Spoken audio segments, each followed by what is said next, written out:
Welcome to the cave, where people from all over the world come here to seek for what they desire. But be careful before you judge. There's a dark place in your heart as well. But enough about you. This is about them.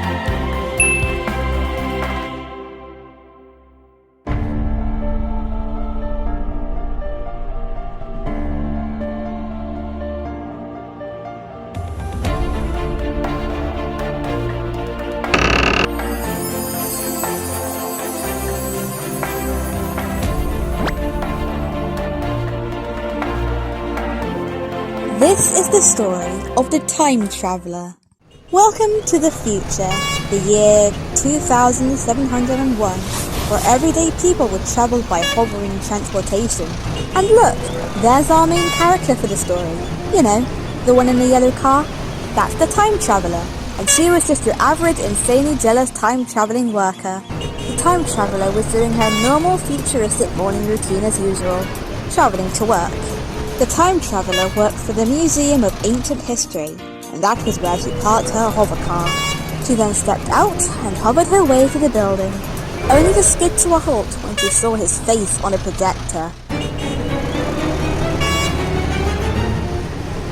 The greatest employee of all time! Not him! The Time Traveller was furious. She was supposed to be the greatest employee of all time. Well, that was in her head only. In actuality, the real greatest employee of all time had this name for an important reason. He was the reason why the timeline had peace and harmony. But the Time Traveller didn't know, nor did she care. She just wanted to be the greatest employee of all time. Hearing all the accolades from other employees stung her like a wasp, causing her jealousy to run deep within her. This had to stop once and for all.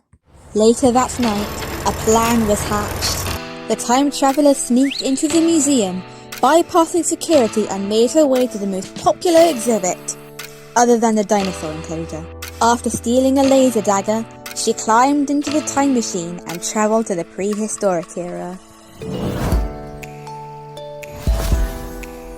Her plan was going to be 1,000,000 years in the making. No, really, when I say 1,000,000 years, I actually do mean 1,000,000 years, as she had travelled all the way to the Stone Age.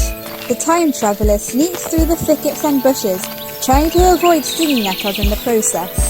She eventually came across her target, the greatest employee of all time's great-great-great-great-great-grandfather. Although he didn't have smarts, he still had enough brain cells to create the first wheel. Little did he know that family tree was about to become extinct. And so, as stealthy as possible, the Time Traveller raised her laser dagger into the air. Promotion in 3, 2, 1... Her plan was executed as the caveman now lay dead on the hard ground. Now that he was gone, her rival's family tree no longer existed. The greatest employee of all time was finally gone. But when she travelled back to her home though, she suddenly learnt about the trouble with Casualty. What she didn't know until now was that the greatest employee of all time had been promoted due to peace and harmony.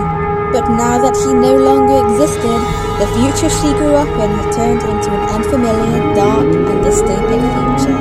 Well, she did work hard for it. So, what's the moral of this story? There are many special things about people. Their fame, their kindness, and their wealth. Okay, well, there are times when we do feel jealous of other people for higher standards. Especially if they're boastful about it and want to rub it in our face. But there's also the kind who have a heart. Perhaps they're very important people who we can't live without. If the time traveller were to have second thoughts, she could have given him a heartfelt congratulations for his peace. After all, only the likeable should have this fame and gratitude for what they've done. Well, he might think of this evening as a failure, but it was not. True, our main character did not learn the lesson they were meant to. They are destined to choose a path that can lead only to misery and disappointment. Not to mention a few lawsuits and possibly an embarrassing reality TV show. But I know you will leave here tonight with a new perspective on the choices to come. Someday, you yourself shall explore these mysterious depths. And when we meet again on that journey, I'm confident you will make the right decisions. Because this is The Cave.